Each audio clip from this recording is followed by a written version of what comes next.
Hey man, I'm Chris with PhoneCats. In this vid, we're going to be comparing VainGlory and Call of Champions. Reason being is that they're two mobile MOBAs, and in all of iOS and Android, is there room for two MOBAs to exist? I think there is. Spoiler alert. This one's Call of Champs, the new kid on the block. Graphics are a little bit cartoonier. There's no minions. You're pushing this orb back and forth, and that kind of controls the tempo of the fight. So, there's no shop in this one either. It's really like a MOBA for new players that have never played MOBAs before, or just kind of like a boiled down, simpler version. I'm dead. I die in both a lot. I am not godly at either of these games, but I'd love to play both of them, dude. So, this is VainGlory. This one has a shop, minions, and the Kraken. This is almost like the orb of the game. You have to kill it, or maybe your opponent will. We'll see what happens. I tried to save it by pulling that Celeste back twice, but we blew it. She still gets the last hit. So now this big orb of a creature floats to our side of the map and beats us up. Back to Call of Champs. Who am I playing? Ooh, I love this character. This is Violet. She's one of the best to me. She's a little baby warlock, and I am pushing. I'm going to summon my minion dude, Mr. Midnight, and he's going to tank for me while I push on this turret. So Mr. Midnight makes Violet one of the characters that can actually handle a turret. Some of them can't.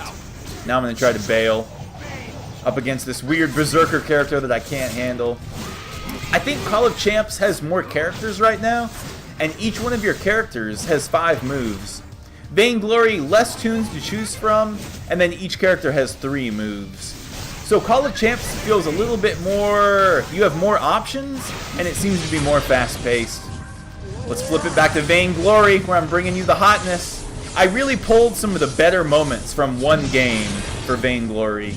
In VainGlory, there's a lot more lull time, where you're kind of setting things up and paying your dues. If you miss out on getting your minions, or if you miss out on killing things in the jungle, your opponents are just going to be able to steamroll you.